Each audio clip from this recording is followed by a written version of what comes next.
with worry slyly slipped a tin of a stewing steak into the paper bag at her side. And her face was white with fear in case her actions were observed. Hi, I'm Nikki Maida from the Wayland Jennies, and you're listening to the Ivory Tower on CKUW 95.9 FM.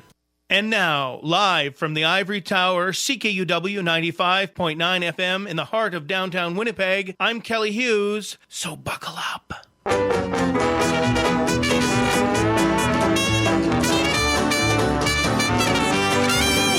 buckle up, babe, buckle up now. Have a drink, girl, I'll buy another round. One microphone and a Dixieland sound. We'll keep the wallet in your pocket and your shoes on tight. We'll be buckling down tonight.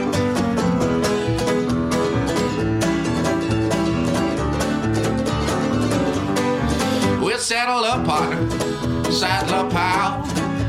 Take your heels in and hurry on into town. We got a traveling band and a barroom full of gals. You might leave alone, you might meet your bride. We'll be buckling down tonight. And her address in the corner, staring at your eyes. You better play your cards right. But if you leave alone and you're going home, now don't you cry. There's always one you can meet on the ride. So buckle up, babe, and hold on tight. We might get a little money, it'll be alright. We'll be buckling down tonight.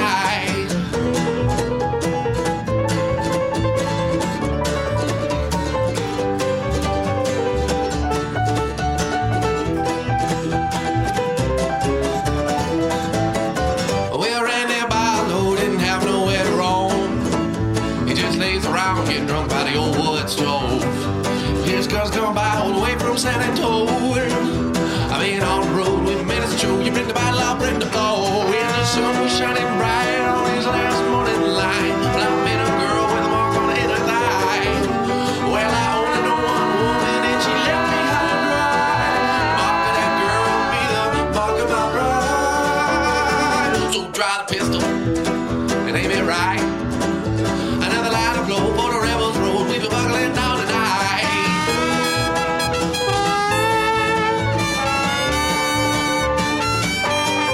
Well, back it up, kitty. Back it up, Clyde. Pack it up, girl. Now it's closing time. I'll meet you by the water with a bottle of wine. We might get a little money, it'll be alright. We'll be buckling down tonight. Oh, we'll get a little money, it'll be alright. We'll be buckling down tonight. Good afternoon. I am Brother Kelly Hughes, Chaplain of the Arts. I'm broadcasting live from the Ivory Tower, CKUW 95.9 FM in Winnipeg, Manitoba, Canada. Also CKUW.ca, worldwide and into space. Space. It is 1:03 p.m., 25 degrees and clear and hot and sunny. Thank you very much to Kit. She's going to be back in a couple of weeks. Next week in the leadoff spot, I presume that we have Nicole. But for the next 117 minutes, you've got me. So let's try to get along. And you've got my guest, too. My guest is a columnist, a writer, an author, but mostly a drummer. My guest, Tom Brodbeck. How you doing, Tom? I'm great, Kelly. Thanks for having me today. Thank you so much for stopping by. I'm sure there's other things you could be doing today, mowing your lawn or playing drums. Playing drums. You have a book that's coming out. It's not out yet, and it's coming out. Tell us about it. This is a book called Treaties, Lies, and Promises, and it's about the Red River Resistance, the Métis' role in Manitoba's entry into Canada, its contribution to Canada, and the numbered treaties, the first numbered treaties that Canada signed back in the 1870s. And together, it really tells the story of how Indigenous people contributed to shaping Canada and bringing Manitoba into Canada. But it also talks about how Indigenous people were mistreated and dehumanized, and it's the whole story together that I think people need to read about, or I think would benefit from reading, because it tells the story of things that happened all within a few years, right here, right in Manitoba, and I touch on other numbered treaties that extend into northwestern Ontario and a bit into Saskatchewan, but that's the nub of it. When did you first have the kernel of this idea? So it started with a series of feature pieces I wrote for the Free Press. So as we were approaching 2019, the 150th anniversary of Manitoba, I pitched to my editors the idea of doing a multi-part series on the Red River Resistance, and that we would follow the timeline of 1869 to 1870, so 2019, 2020, starting with the beginning of the resistance, the blocking of William McDougall at the U.S. border, the provisional governments that were set up, and then ultimately the delegates that were sent to Ottawa to negotiate Manitoba's entry into Canada. A year later, as we were celebrating the 150th anniversary of Treaty 1, which is the very first numbered treaty that Canada negotiated with First Nations, I pitched to my newspaper that we do a big feature piece on that, and they let me do that and gave me a considerable amount of space. After it was all over and doing all the research for it, I thought, geez, all of this stuff kind of happened at the same time, and they're interrelated, and I found a lot of crossover between the two, and I started thinking about the idea of a book, and that's how it started. So now the book, when does the book come out? October. Yeah. So this week you announced that you were having a book launch in the fall at McNally Robinson. Mm-hmm. And then what happened? And then what happened is there were some people on social media that said, wait a minute, what about all that stuff you wrote 10 years ago when you used to work at the Winnipeg Sun, which was some pretty nasty stuff and some pretty hurtful stuff against Indigenous people? And I got called out for it. So now I need to know this. Were you surprised? Not really. I mean, I always knew it was there, and it's something that I should have addressed a long time ago. And I was called out for it, and that kind of forced me to deal with it. But it is something I should have dealt with a long time ago, and I didn't. So you just kind of thought, but I'm wondering what you were thinking. Like you thought, I've written this book, I'm going to announce it, but were you surprised? I mean, did you think your post was going to be kind of innocuous and you weren't going to, you're going to get some attaboys? And I mean, were you surprised from that perspective of how mad people were? No, I'm not surprised at how mad people were. Yeah. They have a right to be mad. They have a right to be upset. They have a right to call me out. They have a right to not accept my apology. They have a right to be angry about it. Absolutely. The stuff I wrote 10 years ago caused a lot of harm, caused a lot of hurt. It fueled racist sentiment among a lot of people, including non-Indigenous people. It caused a lot of harm. I have to be accountable for that. I have to stand up and explain myself and apologize for it, but start doing the hard work to try to help with the healing. Hmm. And you wrote a column on Thursday, I think, where you talked about some of this stuff here, and I thought it was a good column. Did you decide to write that column after kind of the initial backlash? Oh, absolutely. Yeah, I wouldn't have written it without being called out. I mean, I was called out last week on social media, and I responded to it. Yeah.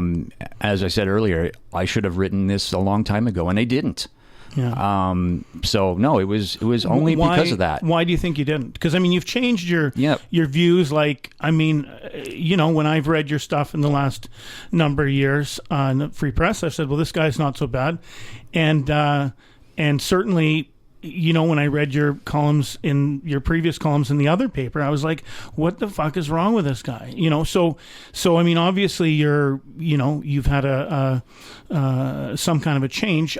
Why is it? Because you're a writer, you're a communicator. How come you never addressed that until That's a good question. I don't have an answer for it. The only thing I can say is I should have, and I didn't.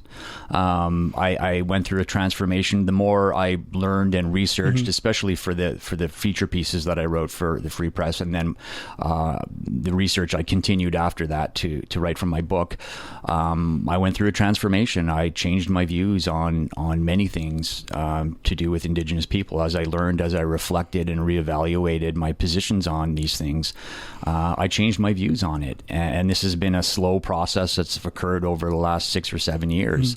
And so then there's this old stuff you wrote that's sitting there, right? And I should, because it never goes away. It never goes away. Yeah, it never goes away. It's there. It's on the record. I have to be accountable for it, but it's there, you know. And I should have addressed it, and I didn't. And I waited to be called out before I did it.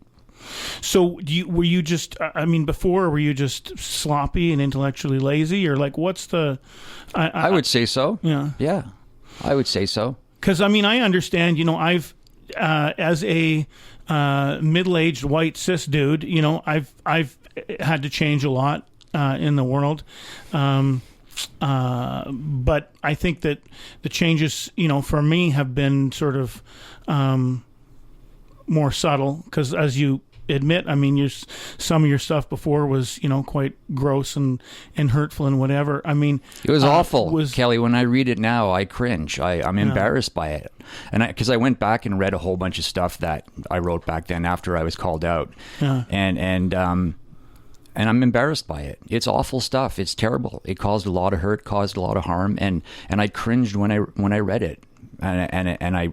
It's not me today, and I read this stuff now, and I go, I can't believe I wrote that. It's awful. It's terrible. It's crap. Don't put too fine a point on it, Tom. Well, I'm glad to hear this, because I feel like we need to have a mechanism for people to do better. You know, I know that people talk about cancel culture and whatever, and I think that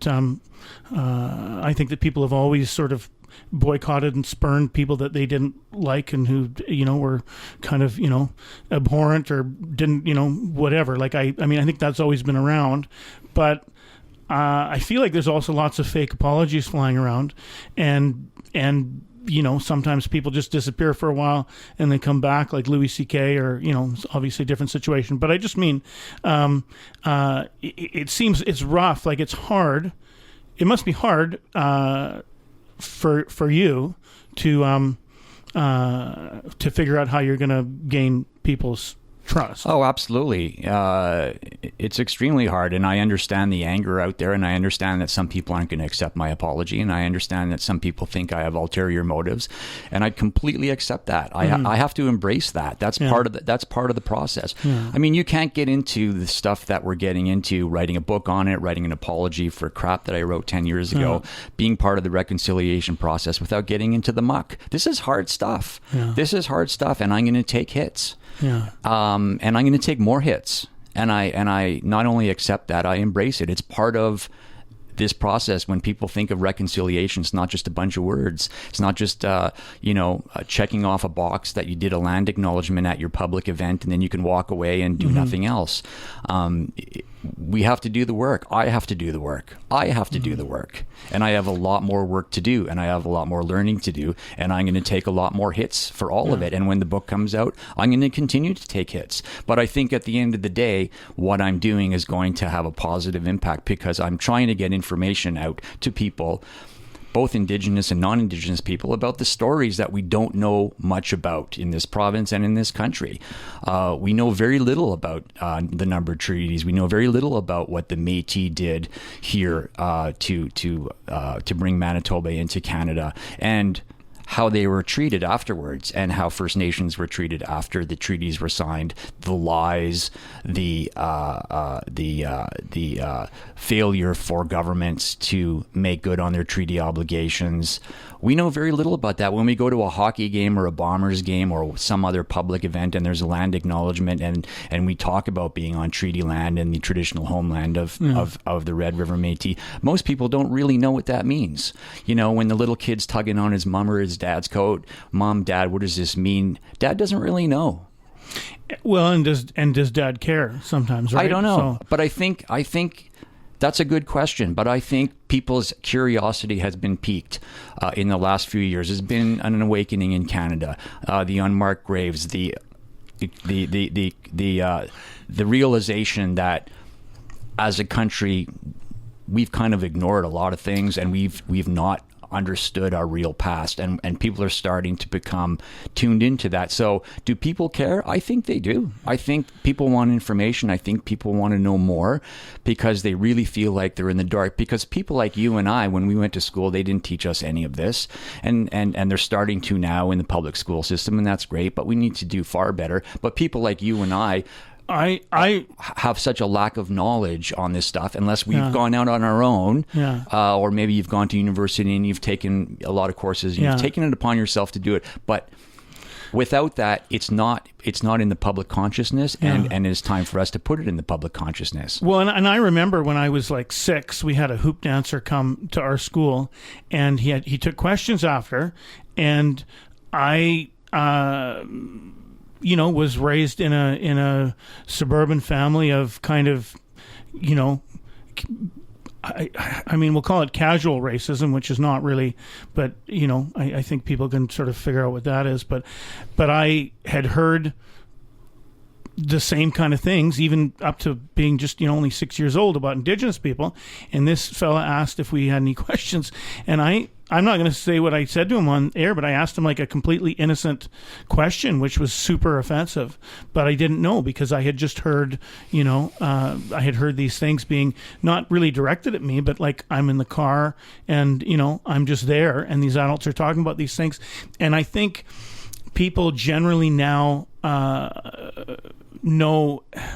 people know the things that they shouldn't say. And I think people are generally more politically correct with their language, because even the people that I know, most people that I know that are homophobic will now say LGBT and then say whatever offensive shit they want to say in kind of a little bit of a, shine it up a bit. But do you think, you don't think that in some way though, we are more polarized? You look at the Freedom Convoy, and you look at the internet has opened up Pandora's box of various people with opinions that would never be heard otherwise. Like somebody leaps to mind. Is it Jaime Weinstein? Do you know who that is? The guy who talks about the no mass graves and all that stuff. I guess he's a residential school denier. Yeah. So, but and he's sort of all over the internet, and probably you wouldn't hear from a guy like him before. So, what about these people who read your old stuff in the Sun and liked it? Are they going to read this book? And I heard from them this week. What'd they say? They didn't like it. They like the old Tom Brodbeck. I mean, and you're not making anybody happy. And that didn't surprise and that didn't surprise me either, right? I mean, I'm not going to change their minds. You remember Jim McRae?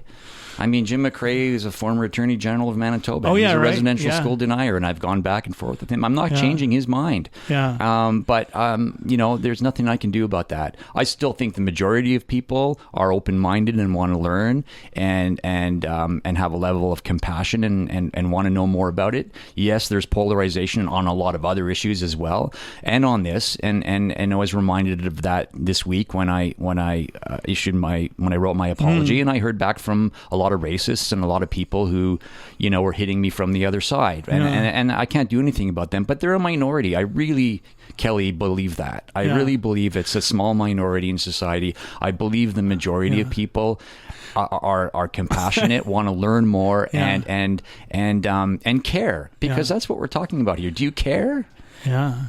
I mean, I hope I hope you're right. And I kind of, I generally live in a bit of a fishbowl, because, on social media, I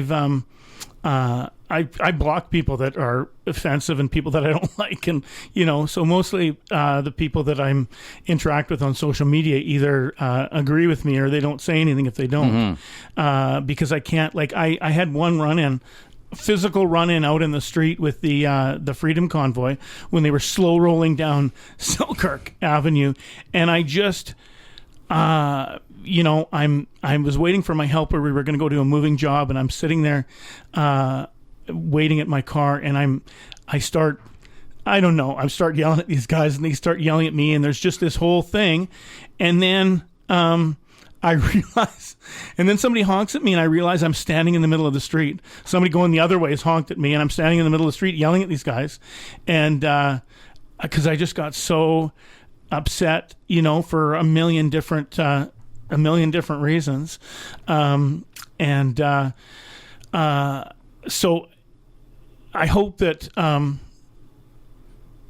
people are capable of change, and I hope that there are more people than not who just need to maybe hear the good news, or the good word, the gospel of the truth, right? Sorry, you didn't want to talk about Jesus, but I but you know what I mean. I think people are. I think, and I mean, I got a lot of emails from people who, said, I've got to confront my past. I got to rethink some. I'm not proud of some of the things I said when I was younger, but it's not on the record in the newspaper, or online somewhere, or on a microfiche in the library. But I have to reevaluate some of the stereotypes I've had, some of the thinking, some of the things I've said I'm not proud of. I had a lot of people email and tell me that. So that's encouraging to me.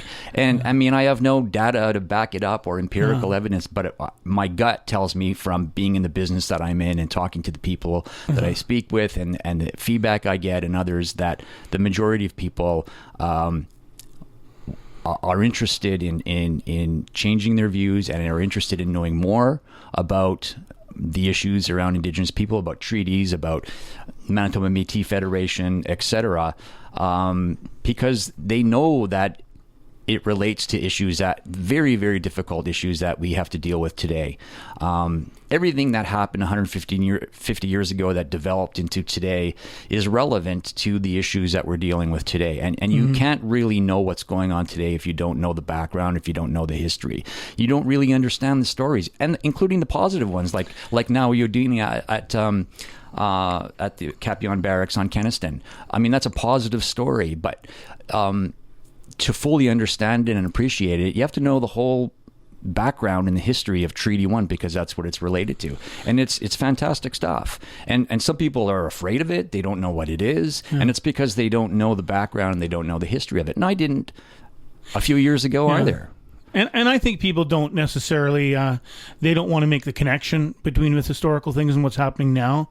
They don't want to take responsibility. People say, well, I don't have anything to do with this.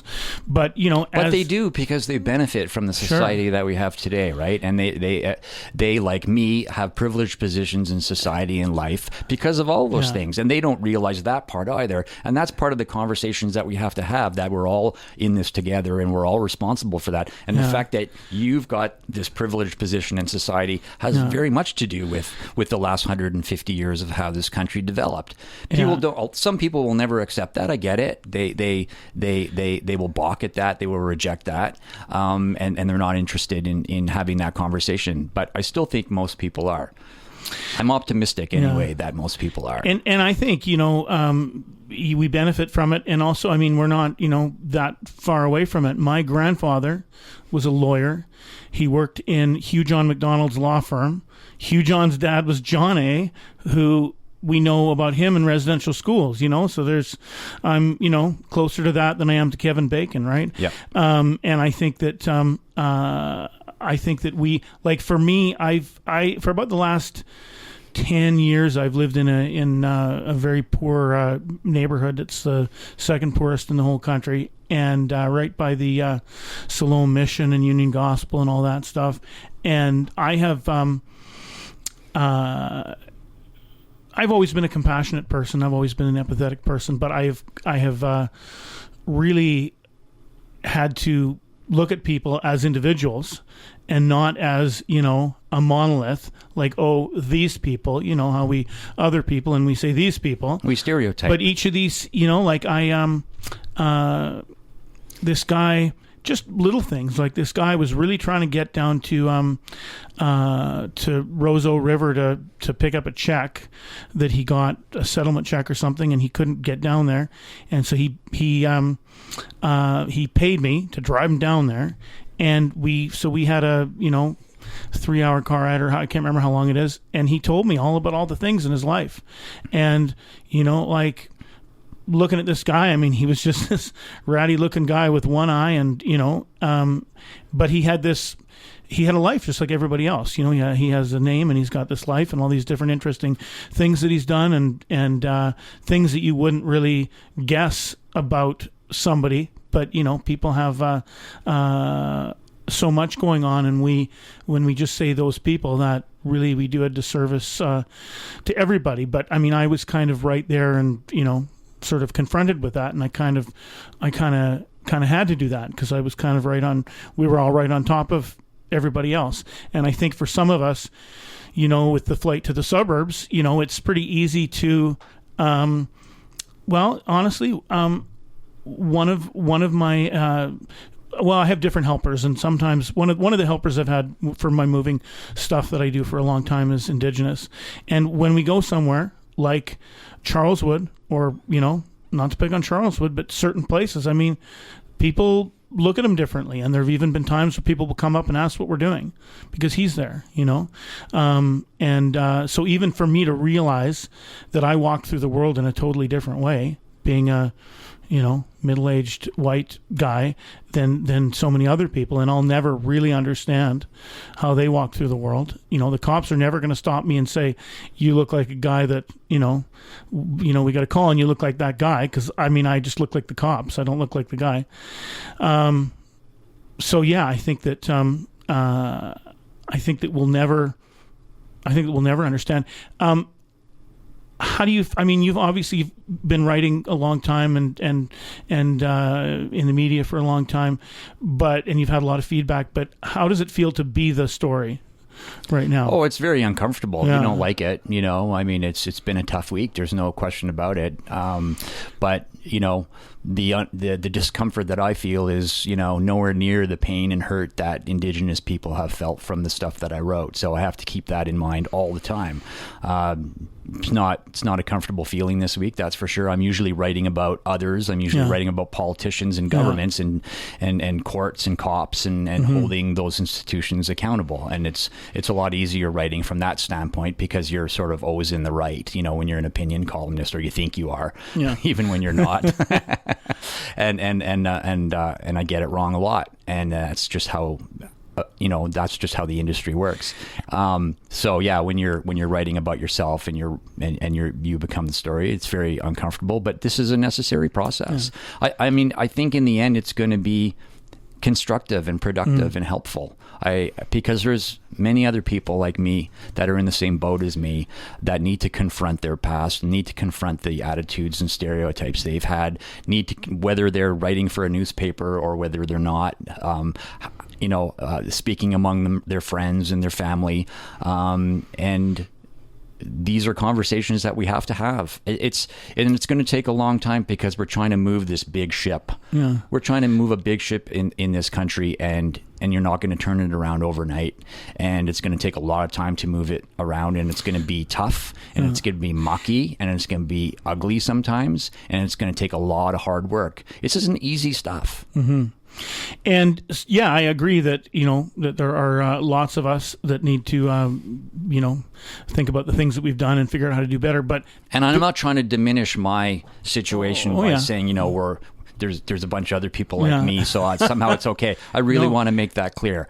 The stuff I wrote 10 years ago was awful stuff, and I have to be held accountable for it. Yeah. And I have a privileged position that I get to write for a newspaper, and with that comes responsibility. And I don't want to diminish or take away from that at all. Now, well, then let's talk about now. I mean, do you?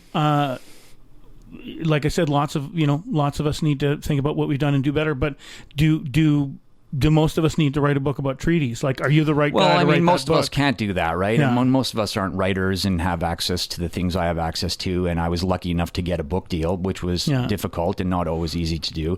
And I'm grateful that I did. So sure, not everyone can go out and write a book about it, but people can read, whether it's my book or others. There's lots of material out there. There's there's a ton of material out there to read if you're interested. Listen to, read, watch, have conversations, listen to this show, talk among your friends. I mean, confront your friends and your family when you hear, racist stuff, when you hear That's why I don't go to Christmas dinner anymore. Well, so that's interesting. You should say that, right? So, and so how much do we retreat from it and how much do we take it on? Because taking it on is hard, right? Retreating's easier. Taking it on's hard when you're sitting around with your buddies and people are saying things and you don't say anything, compared to speaking up and saying, what you're saying there is pretty racist and pretty harmful and pretty hurtful. You should think about that. Do you think you are in, as a, as a white middle-aged guy, are you in a good position to talk to other white middle-aged guys? Oh, absolutely. And hopefully that's part of my hope, is that I can influence people's thinking, and through education, through information, through communication, book, otherwise. I write columns.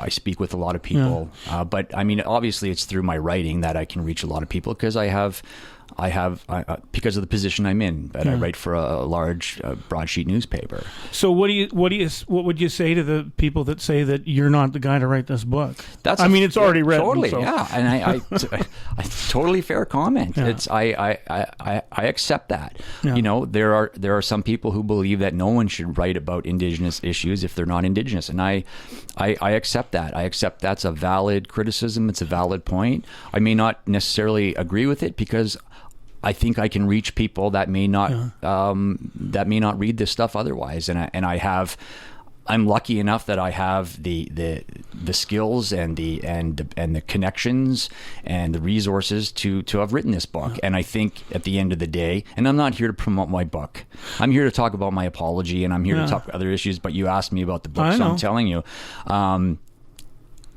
That I think it'll reach a lot of people, and I think it'll do a lot of good, because people are going to read it and go, "Oh, that's what happened." Yeah.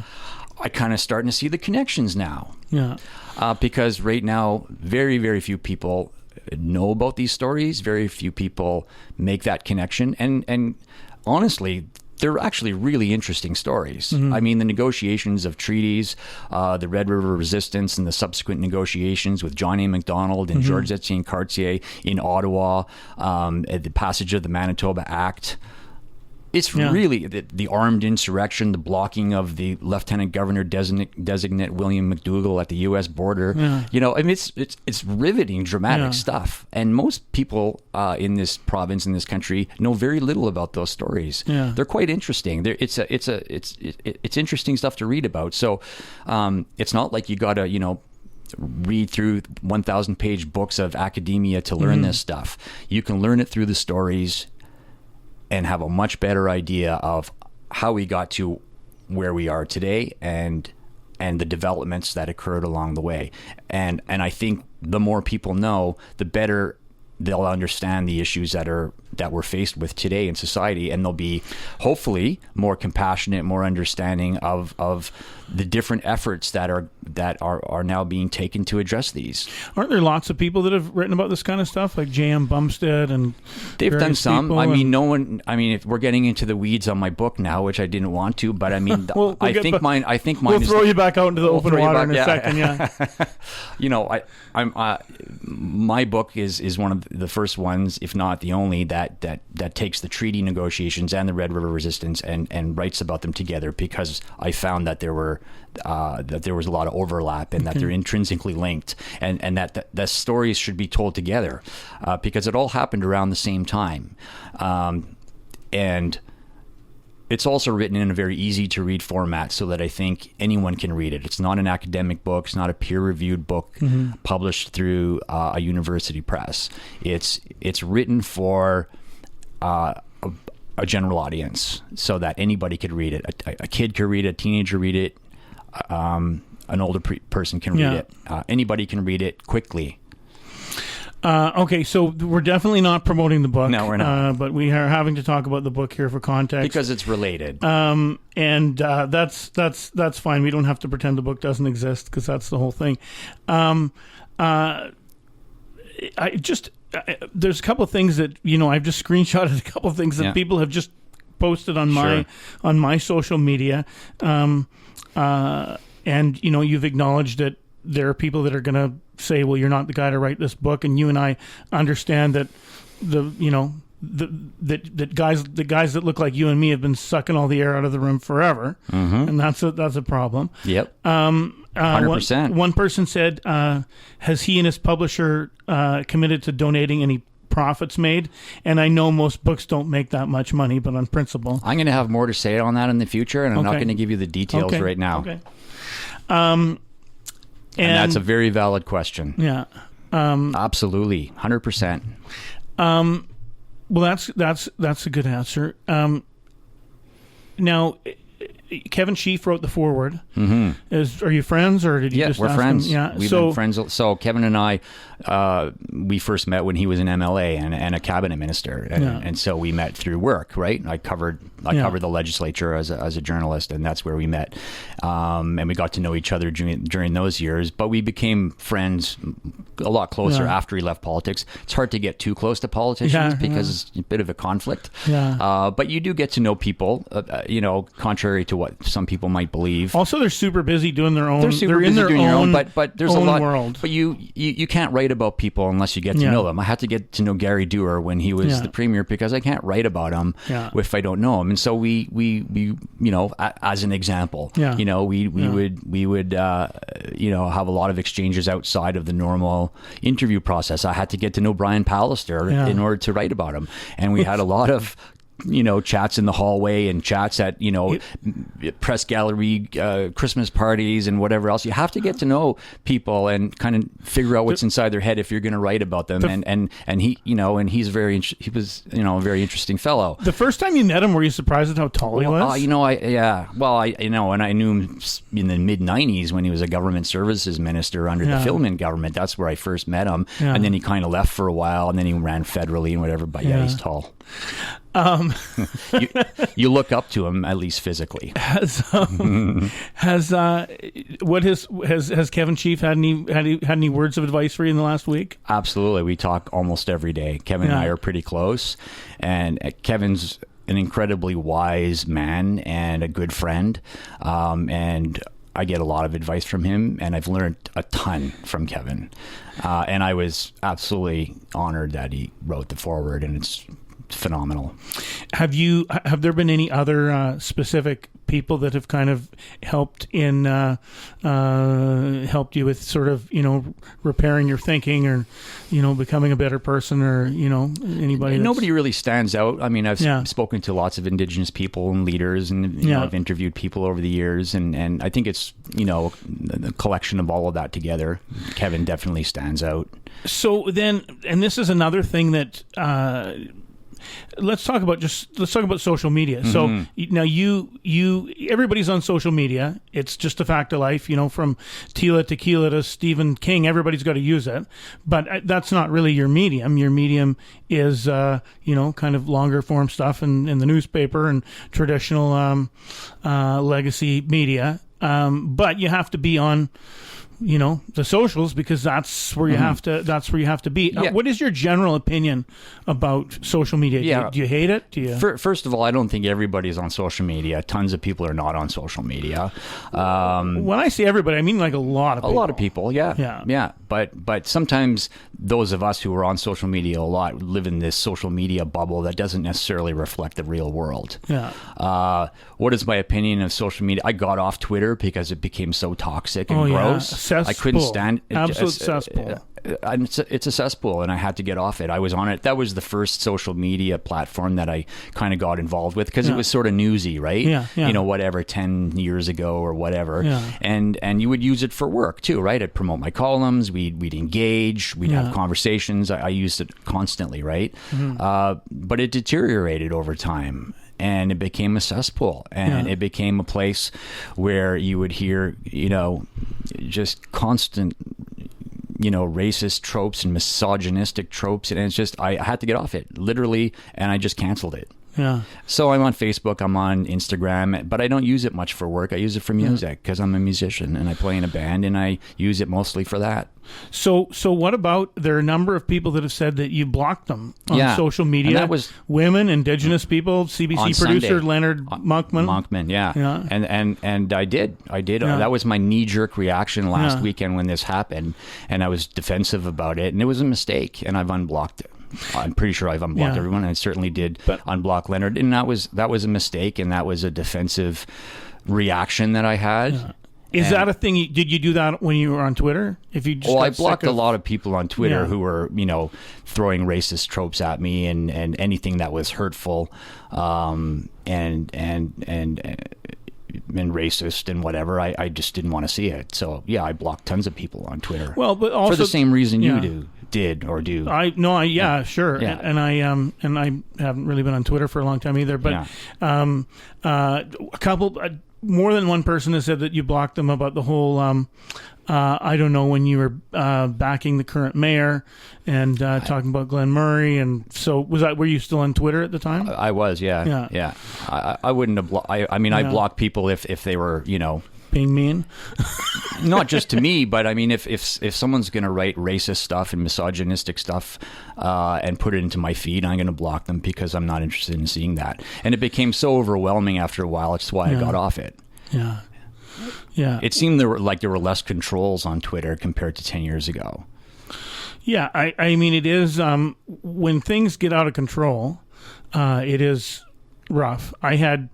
I don't know, 2 or 3 days ago, somebody that I didn't know accused me on social media of doing something, sending them a video of myself, and it blew up into this thing for about 24 hours. And then it was became apparent to everybody that it was not true. But I mean, it was a really rough 24 hours. That's awful for me, because you don't, just. Yeah, like you're not sure what's going on, and so there, it has kind of a social media can have kind of, when it blows up, it has kind of it's like an avalanche. Yeah, it's the Wild West, right? And those are the risks associated with being on it. I had a couple more things that people wrote. Some people are nice, some people are not nice. But one person said he could spend the next decade attempting to re-educate every one of his readers who were emboldened by his bigoted views, and he wouldn't come close to undoing the harm his writing caused. His apology now, exactly at the moment when he's worried about his own profits, as someone pointed out, may be genuine, but it's self-serving and rings hollow. So that's not a nice one.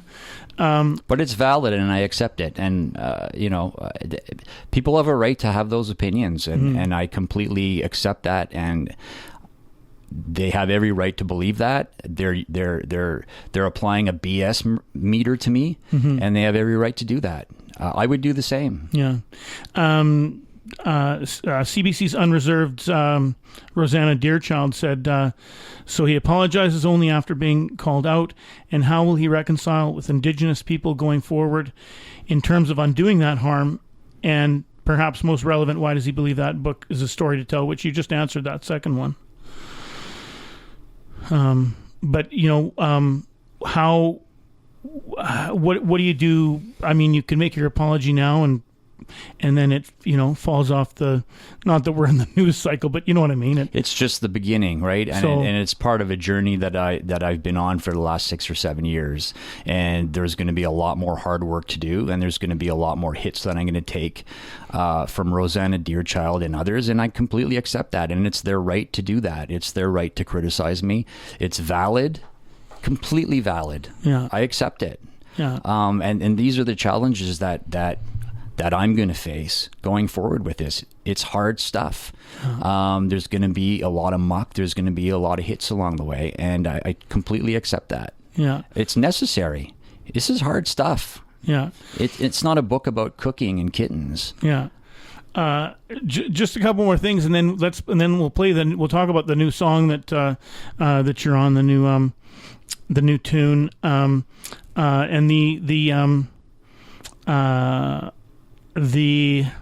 I'll read a couple of things that are nicer.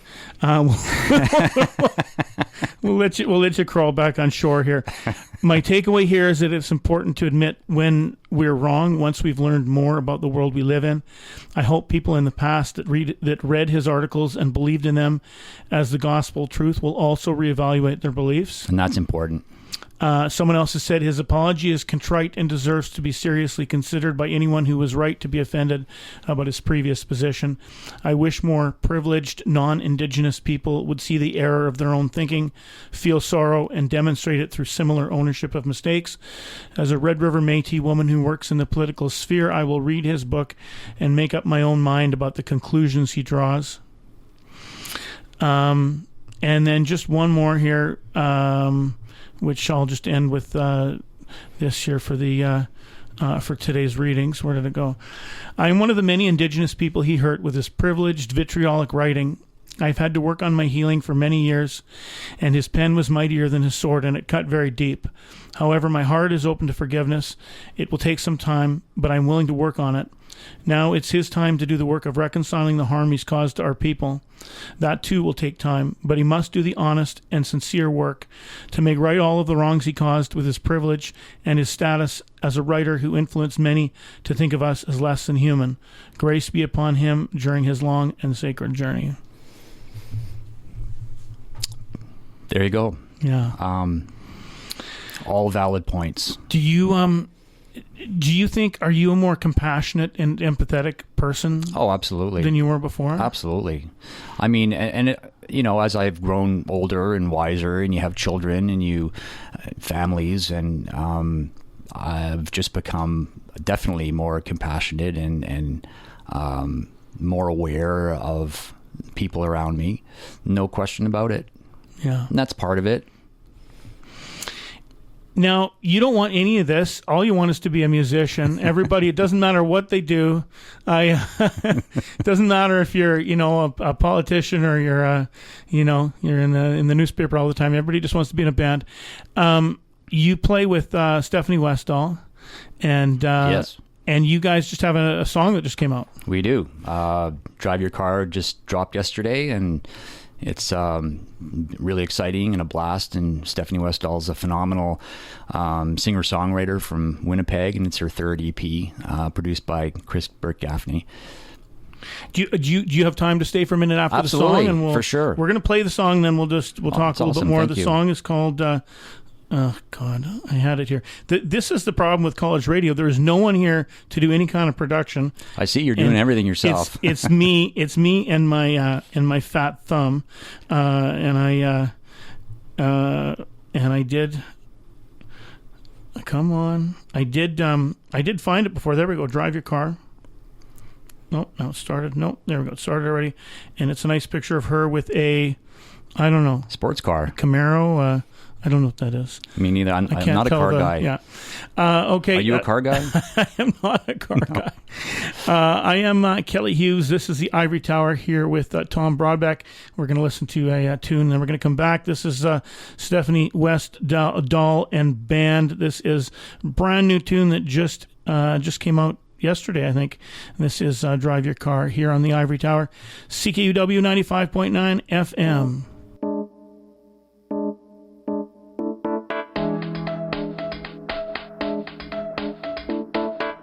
Drive your car, heading straight for the stars.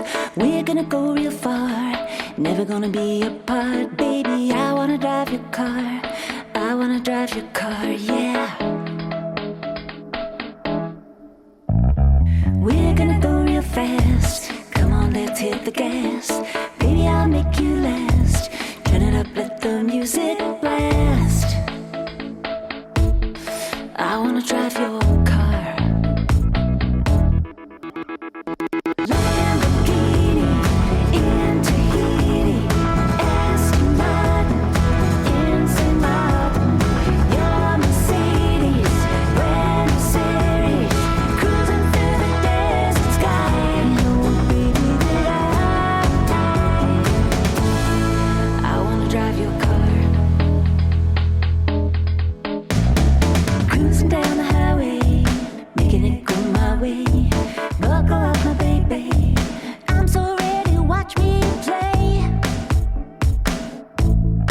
I wanna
That is a brand new single that has dropped. That is Drive Your Car, Stephanie Westdahl.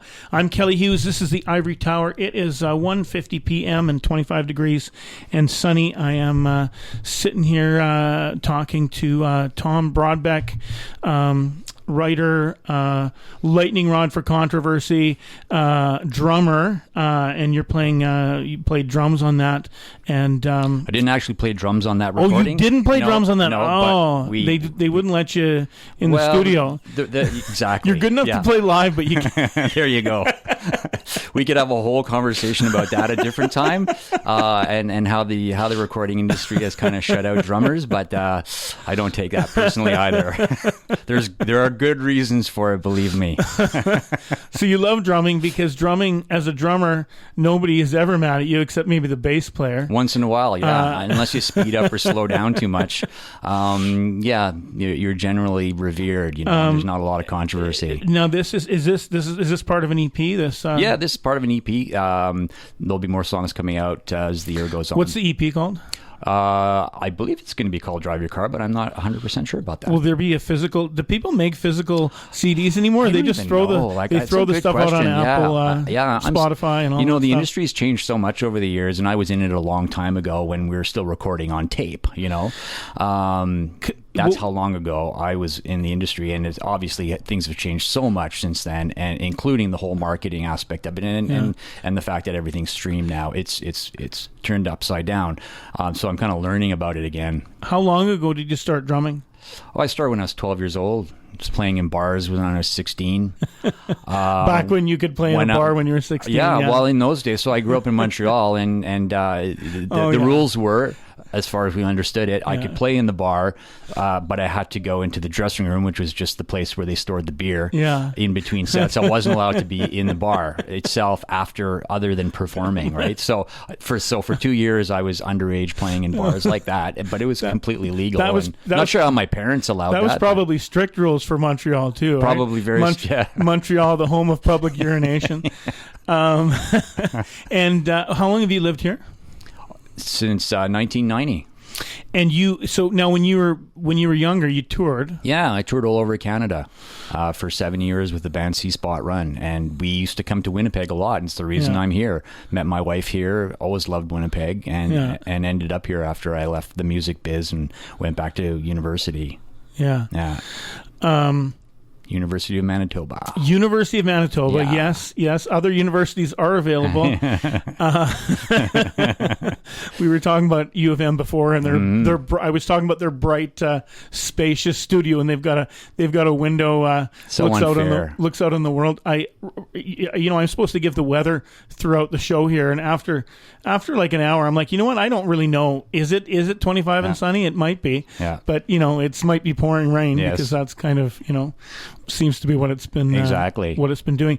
Are you Stephanie Westdahl and you and my good friend Bob? Your good friend Bob, and we just added a fourth member, Kevin Jones. Very recently. Are you playing out anywhere soon? We are. We're playing at the Trans-Canada Brewing Company on July 20th. We're playing Shannon's Irish Pub on July 26th. And now this is an original tune, but you play a mix of things. We play mostly covers. Yeah. You kind of have to gig around town, and like most bands, if you do any writing, you try to get away with as many originals as you can, but it's kind of a blend. So that part's always been the same. Yeah.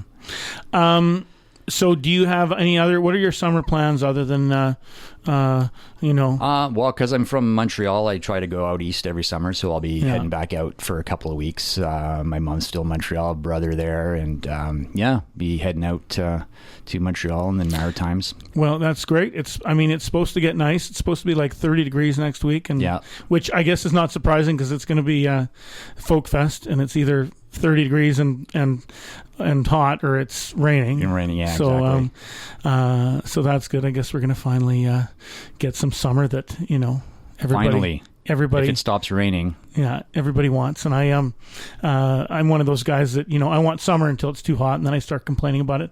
But as a Winnipegger, that's my prerogative. Well, that is great. Yeah, you can check out Stephanie Westdahl and the band on July 20th at Trans-Canada Brewing. The book, which is called... It's called Treaties, Lies, and Promises. And that is comes out. We're not promoting the book. We're promoting the apology, but the book does come out in the fall. And but we should have more conversations in the future about all of this stuff. Yeah. Well, all of us or you and me? You and me. That is great. But all of us as well. I will take. And I do want to talk to you more about your question about where the proceeds go, because I have something to talk about. Awesome. That well then come back when it's time to talk about that. We will. That is amazing. Thank you so much. Really appreciate Thanks, you Kelly, for having coming me. in. Is there another song on here that? That's the first one. There'll be more. So there's no other. Not yet. No other songs by her. Well, she has. She's got something else. Yeah. There. So there's some old stuff. So her previous EP was Shabuba Burger EP, and the song Shabuba Burger is one that's gotten some attention. Should we play that one? Absolutely. Yeah. Shabuba Burger. Shabubu Burger. We played that one live too. It's an absolute blast. Say to play. that 5 times real fast without saying booger. Yeah. Okay. Well, we're going to listen to Stephanie Westdahl, Shabubu Burger, and we're going to have Tom Brodbeck back on in the future when he's going to talk about the next things he's working on to make his corner of the world a better place. Thanks for having me, Kelly. I appreciate it. Thank you so much, Tom. Here is Stephanie Westdahl here on the Ivory Tower, CKUW 95.9 FM. When you were just a small girl, you asked for everything in the world and you got everything you wanted. So you ask, how long this ride goes on? I wish it could go on and on and on and on forever and ever. And just remember, hold on to the things that matter. It could be raining, rain could be falling down, and all the things you got won't help a lot. You gotta rise above, carry on, and listen to your heart. I hope you can find the love that you want. I hope you can find the love that you want. I hope you can find the love that you want. Hope you can find the love. Now you're out here on your own. The years have come and the days have gone. The fame you had is a setting sun. It's not the way you planned it. It could be raining, rain could be falling down, and all the things you got won't help a lot. You gotta rise above, carry on, listen to your heart. I hope you can find the love that you want. I hope you can find the love that you want. I hope you can find the love that you want. I hope you can find the love.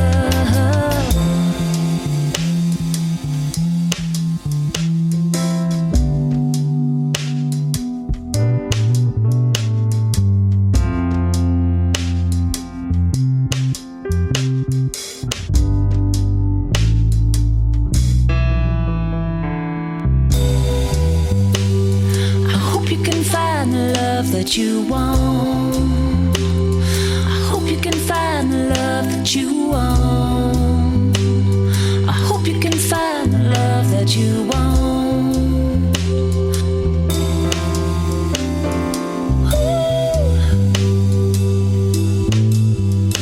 Ooh. Ooh. Hope you can find the love that you want.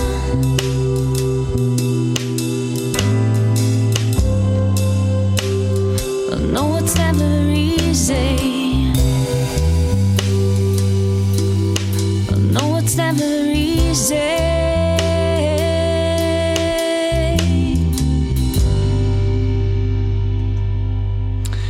And that is a little bit older tune from Stephanie Westdahl. That is Shabooboo Burger.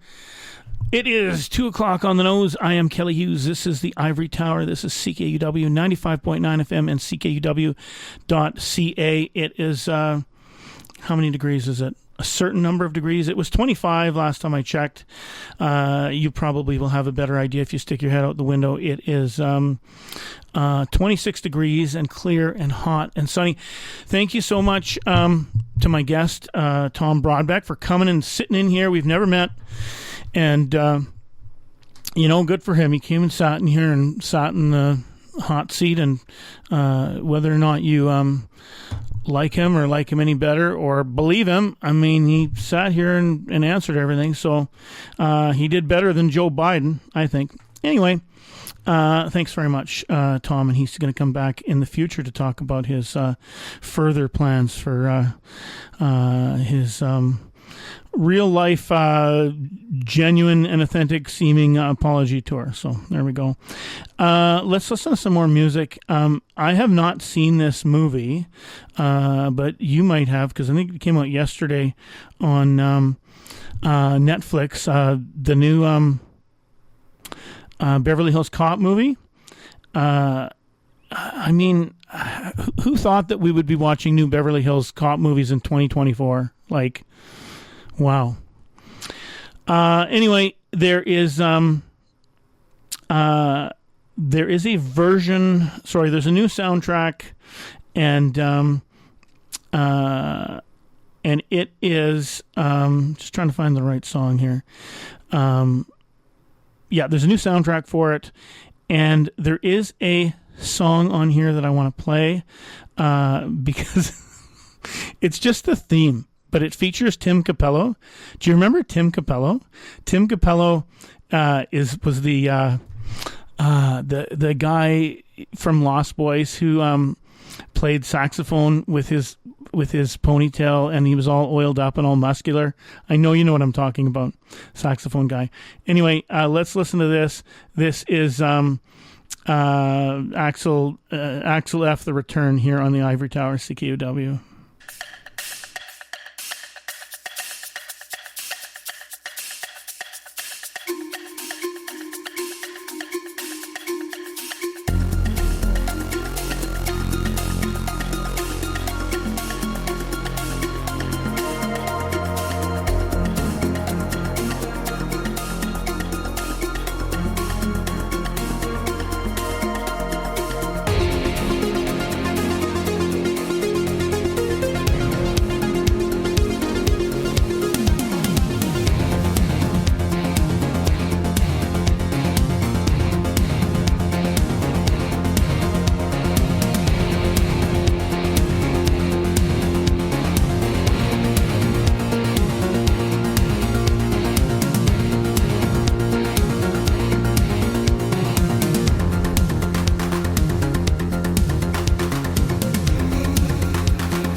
Winnipeg's own Venetian Snares, that is Magnificent Stumble. Before that, Jerry Goldsmith, Fatal Games, which is from the Logan's Run soundtrack from a million years ago. Before that, John Carpenter, Escape from New York, a remix of that, and started that off with Axel's Return from the new Netflix film, Beverly Hills Cop Axel F, and that is featuring Tim Capello, the guy, the big sweaty sax player from the 80s.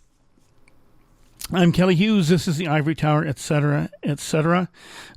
Sure, you've heard enough of me talking, so going to continue to just play some music here. Hope your day's going all right. If not, I hope I haven't made it worse. What can I say? This is a good friend of mine who just had a big birthday. This is, of course, the magical human being, Stiff Wiggle, this machine here in the Ivory Tower.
Compensates with finesse.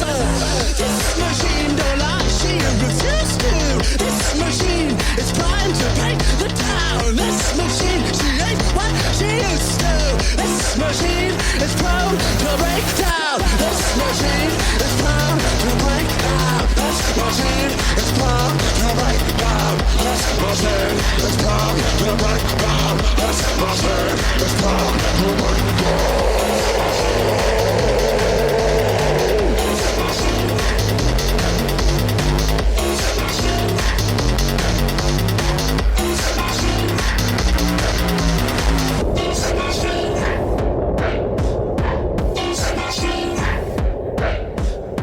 This machine, rust. This machine, dust.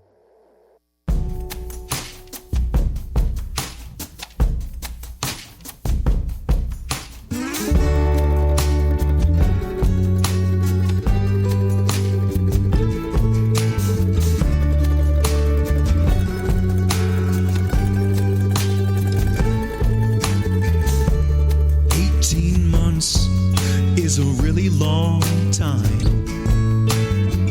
and I'm pretty sure I've made up my mind. 'Cause without you, my life would be a catastrophe. I can't count the ways that you've affected me.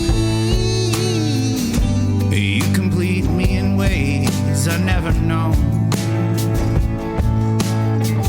We could have made this house into a home, but oh, too bad you're a vegetarian. Had to rearrange the fridge again on the shelf where the deli meats go. There's only avocado. Too bad you're a vegetarian.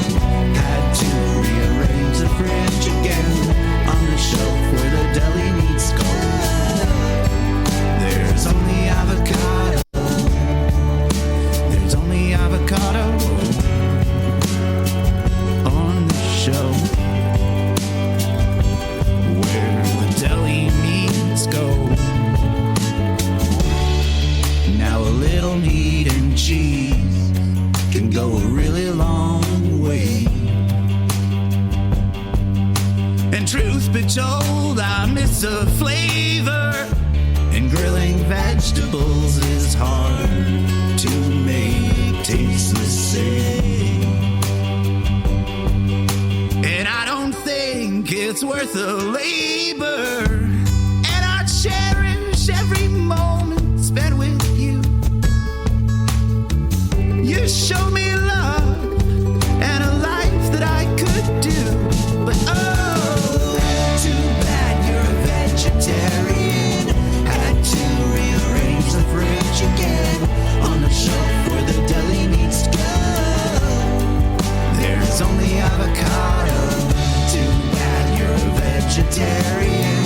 Had to rearrange the fridge again on the shelf where the deli meats go. There's only avocado. There's only avocado on the shelf where the deli meats go. You gave me all I could devour, but I got tired of cauliflower. A love so sweet it turned sour. It turned sour.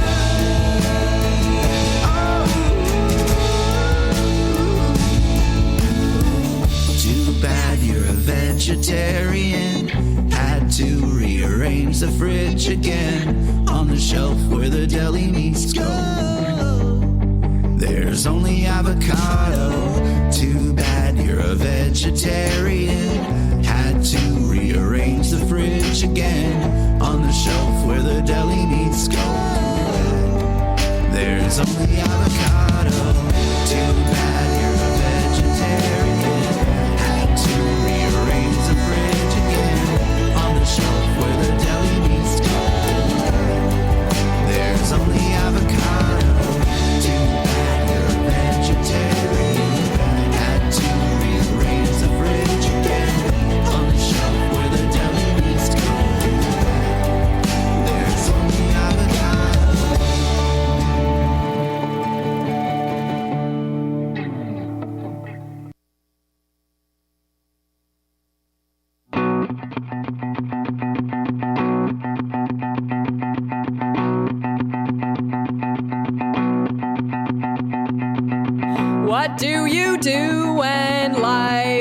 finds you, what do you do? What do you do when life confines you? What do you do? Do you blame it on your mother? Yes. Do you blame it on your father? Yes. Do you blame it on your mother? No.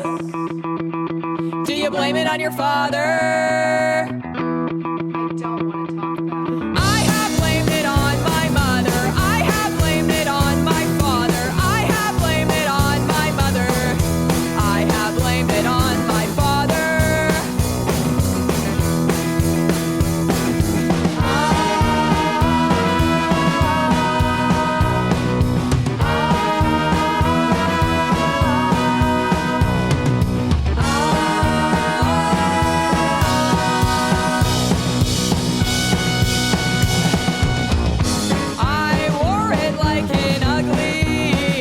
Christmas scarf, ugly Christmas scarf.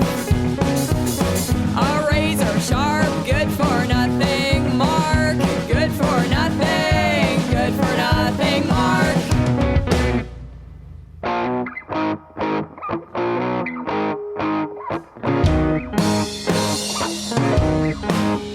A redundant, maladjusted dog collar arf.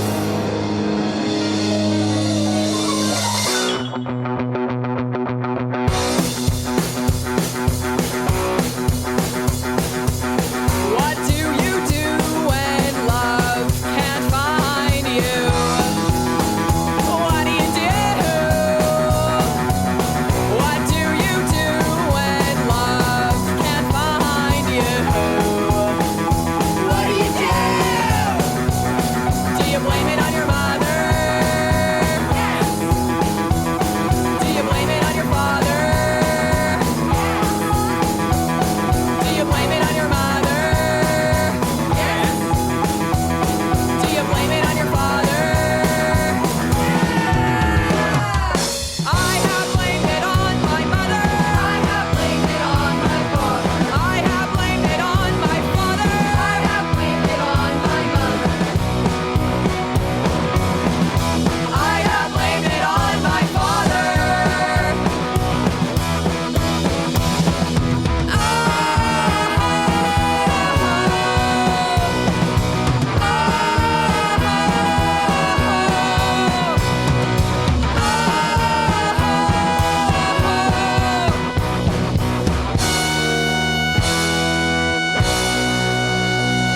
Well, maybe mom's not growing up with you. And maybe dad's not growing up with you. And maybe they're not growing up with you. And maybe they're not growing up with you. So how about we all learn to change our own tunes?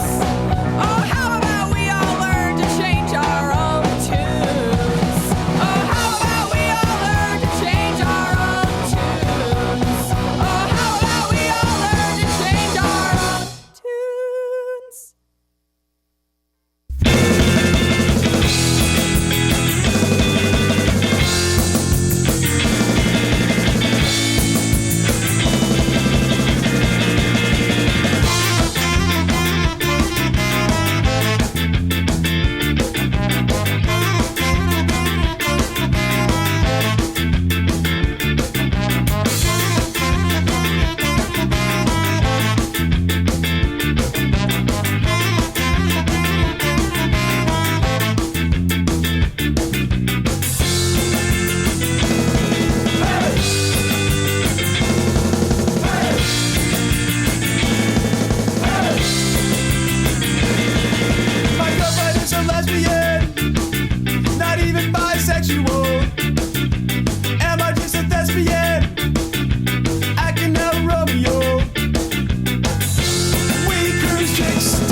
the bomb.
I cut it off too fast. It's very. The problem is if you don't cut it off, it keeps going. That was Decepticon by Latigra. Before that, the Planet Smashers from not very recently, and that was Romeo. And people say that the great opening lines. It was the best of times. It was the worst of times. I feel like the Planet Smashers, Romeo. My girlfriend is a lesbian, not even bisexual. I feel like that's right up there, I gotta say. Before that, Trampoline Dog Collar. Before that, The Benefits, Too Bad You're a Vegetarian. I don't know if Janine is still listening, but there's a song for you, Janine. And before that, that was Stiff Wiggle, This Machine. I am Kelly Hughes. This is the Ivory Tower. Things are zipping along. The show is careening towards its inevitable And this is my good friend Martin R. Howell, who is sometimes known as Johnny Sizzle. He's put a lot of music out as Johnny Sizzle, and he told me the other day that Sizzle is dead. So I have no other information except that's what he told me. But anyway, this is the Black Scorpion Sessions from Toronto, 1998. And this is Martin here with the song El Chupacabra here on the Ivory Tower.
Your blood.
Your blood.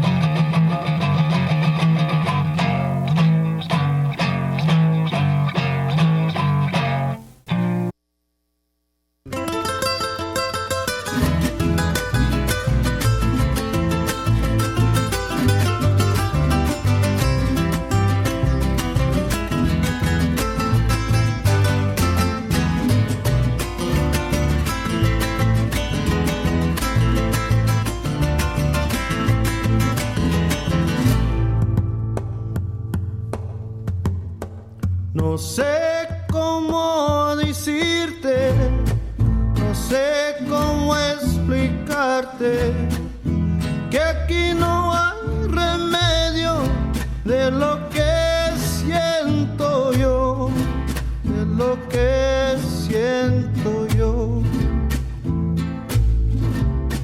La luna me dice una cosa, las estrellas me dicen otra.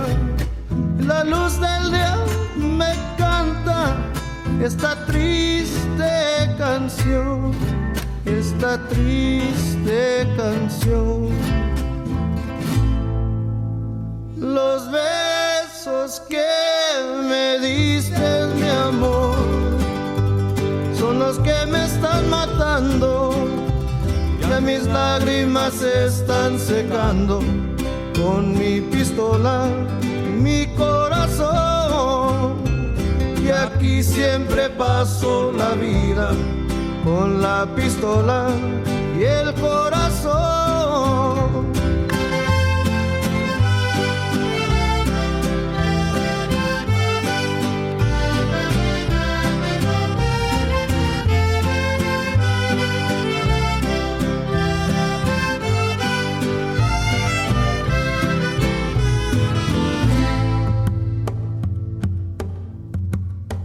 No sé cómo amarte, no sé cómo abrazarte, porque no se me deja este dolor que tengo yo, el dolor que tengo yo. Esta noche tan oscura, con sus sombras tan tranquilas, el viento me sigue cantando esta humilde canción, esta humilde canción. Los besos que me diste, mi amor, son los que me están matando. Ya mis lágrimas me están secando con mi pistola y mi corazón. siempre paso la vida con la pistola y el corazón.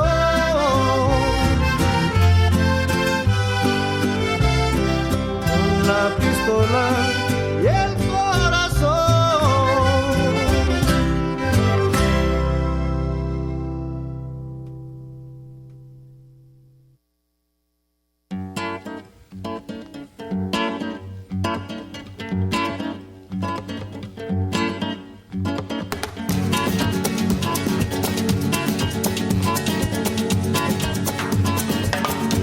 Ese amor llega así, esta manera, no tiene la culpa. Caballo le dan sabana, porque es muy despreciado, por eso no te perdono llorar.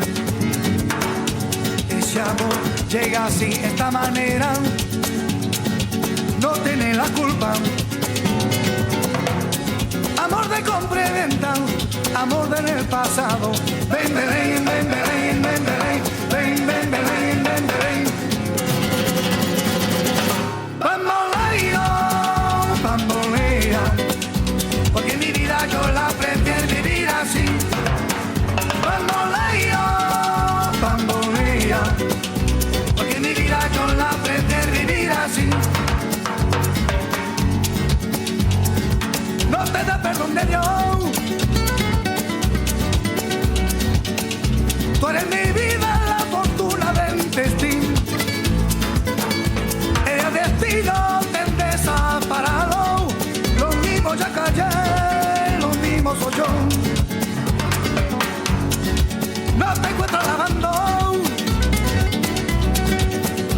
Eres posible, no te encuentro de verdad.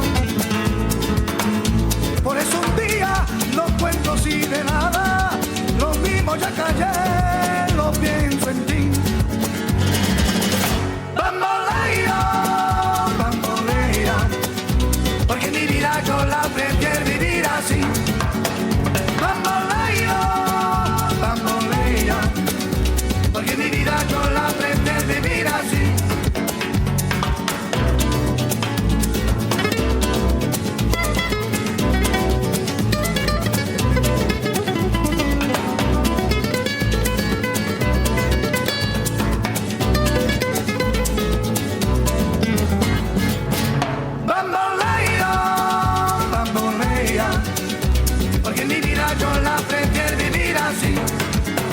Bamboleo,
Winnipeg's own mariachi ghost, that is El Huracan Imperial. Before that, Gypsy Kings Bamboleo. Before that, Los Lobos, La Pistola y El Corazon. And started that set off with some fake Spanish music. Martin R. Howell, El Chupacabra. I'm Kelly Hughes. This is the Ivory Tower. Show is almost done. I'm going to play a couple more things. This is a show. This is a show for sure. This is a song that always, always cheers me up. So if you're having a bad day, this is Igor and the Red Elvis's Bad Romance.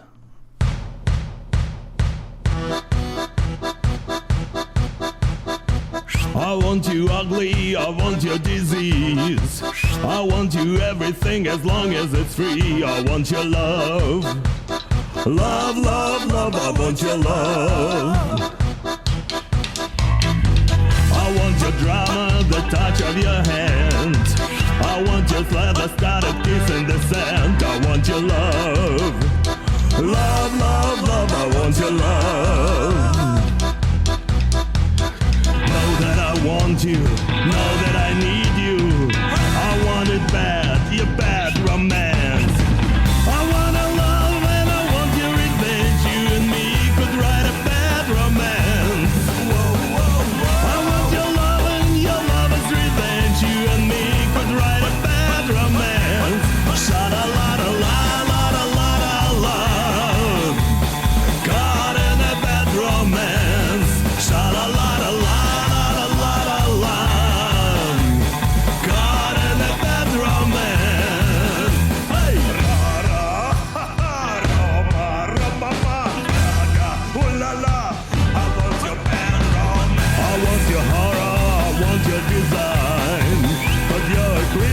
As long as you're mine, I want your love. Love, love, love, I want your love. I want your psycho, your vertigo stick. Want you my real with a baby, you're sick. I want your love. Love, love, love, I want your love. Know that I want you, you know that I need you, baby.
Pomsty.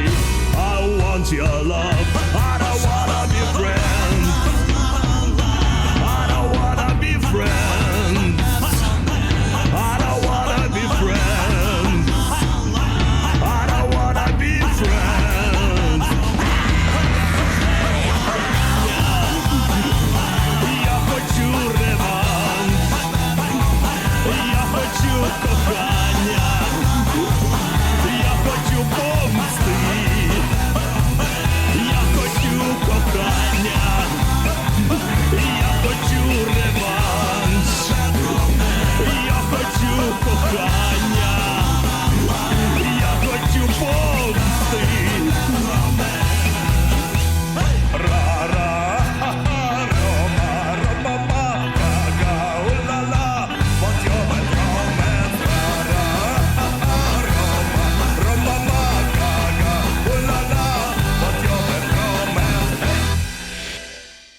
That was Igor and the Red Elvises and Bad Romance. Well, I have been Brother Kelly Hughes, Chaplain of the Arts. I've been broadcasting live from the Ivory Tower, CKUW 95.9 FM in Winnipeg, Manitoba, Canada. Also CKUW.ca worldwide and in space. It is 2:56 p.m. If you want to listen to any of our shows, including my interview today with Tom Brodbeck, you can just go to our website and just Google CKUW and the Ivory Tower. It's got a weird URL, which I'm not going to read out, but the show will be available again in about an hour. And I'm going to turn the show over to Eclectic Residents.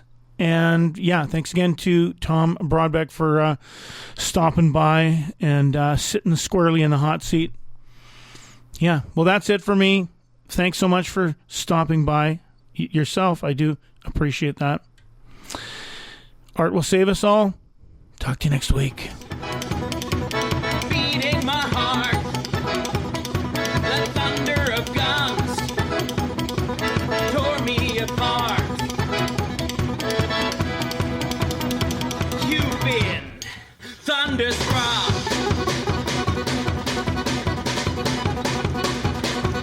Went down the highway, broke the limits, we hit the town.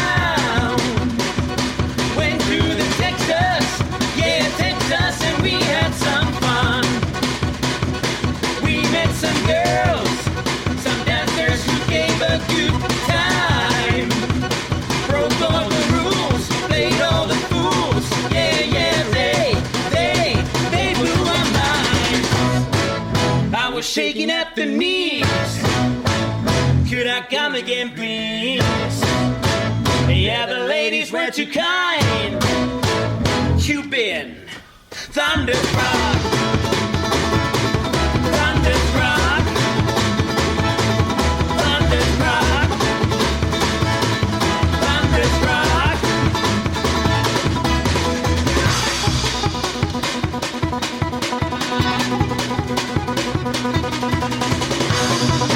I was shaking at the knees. Could I come again, please?